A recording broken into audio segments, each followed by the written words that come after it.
আমাদের এই মার্কেটে ইনভেস্টরদের একটা প্রবলেম তারা ফেস করেন, সেটা হচ্ছে তারা যখন একটা স্টক নিয়ে 4-5 বছর বসে থাকতে চান, মানে লং টার্ম চিন্তা করেন, তখন তারা বেশিরভাগ ক্ষেত্রেই ক্যাপিটাল গেইনের চাইতে ক্যাপিটাল লসে পড়ে যান বেশি।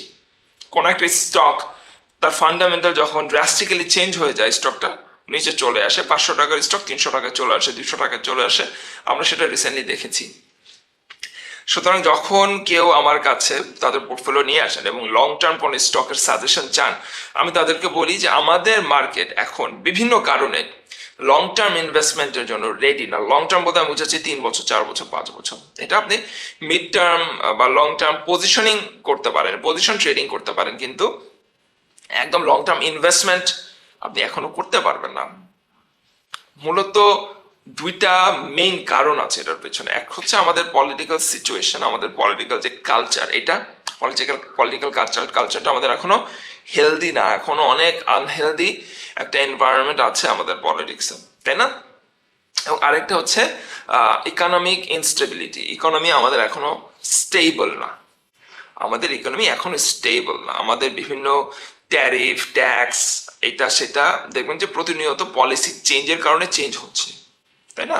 তো এই দুইটা মেইন কারণে আমি মনে করি যে আমাদের যে কোনো কোম্পানির পারফরমেন্স ড্রাস্টিক্যালি চেঞ্জ হয়ে যেতে পারে ওভার 6 মান্থস, 7 মান্থস, 1 ইয়ার।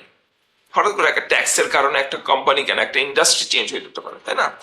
সো এই জন্য আমি সবসময় বলি যে আমাদের এখানে আপনি স্টকে থাকেন, ট্রেড করেন, যখন প্রাইস বেশি পাবেন, হ্যান্ডসাম অ্যামাউন্ট পাবেন, সেল করে বের হয়ে আসেন, এক্সিট নেন।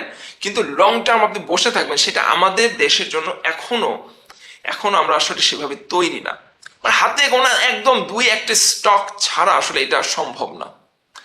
তো ট্রেড করেন, ট্রেড করলে যেটা হবে যে প্রতিনিয়ত আপনি একটা বেনিফিট পেতে থাকবেন, প্রফিট পেতে থাকবেন, এবং কিছু স্টক আপনি রাখতে পারেন 6 মাস, 1 বছর টার্গেট করে, কিন্তু যখন সেটাতে প্রফিট দেখবেন, প্রফিটটা আপনাকে নিয়ে নিতে হবে, প্রফিটটা আপনাকে পকেটে ভরতে হবে। কারণ স্টক মার্কেট আমরা যারাই আসি না কেন, শর্ট টার্ম লং টার্ম, আমাদের মেইন গোলতে থাকে আসলে প্রফিট। লং টার্ম বসে থাকার জন্য তো আমরা স্টক মার্কেটে আসি না, আমরা আসি প্রফিটের জন্য। সে প্রফিট করার ওয়ে হচ্ছে 2-3টা, একটা হচ্ছে লং টার্ম, একটা মিড টার্ম, একটা শর্ট টার্ম, তাই তো?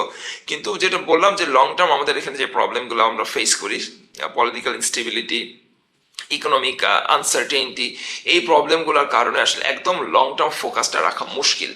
আমি যখন কাউকে অ্যাডভাইস করি, আমি নিজেই মুশকিল ফেস করি। কারণ হচ্ছে কোনো কারণে যদি এই স্টকটা ড্রাস্টিক্যালি তার উপর ট্যারিফ ইম্পোজ হয়, তার এক্সপোর্ট মার্কেটটা যদি শ্রিঙ্ক হয়ে আসে বিভিন্ন কারণে, তখন তো তার কোম্পানির প্রোফাইল বা বলেন প্রফিট বলেন ড্রাস্টিক্যালি ফল করবে, নিচে চলে আসবে। তখন এই ইনভেস্টর উনি কি করবেন, তাই না? সো প্রফিট থাকলে প্রফিট বুক করবেন, সেটা শর্ট টার্ম হোক, লং টার্ম হোক, মিড টার্ম হোক।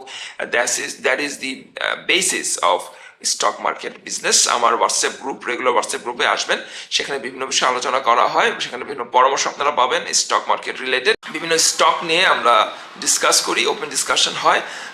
এবং আমার অনগোয়িং একটা কোর্স আছে ফ্রাইডে স্যাটারডে, সেই কোর্সটা আপনারা অ্যাটেন্ড করতে পারেন, বেশ উপকৃত হবেন।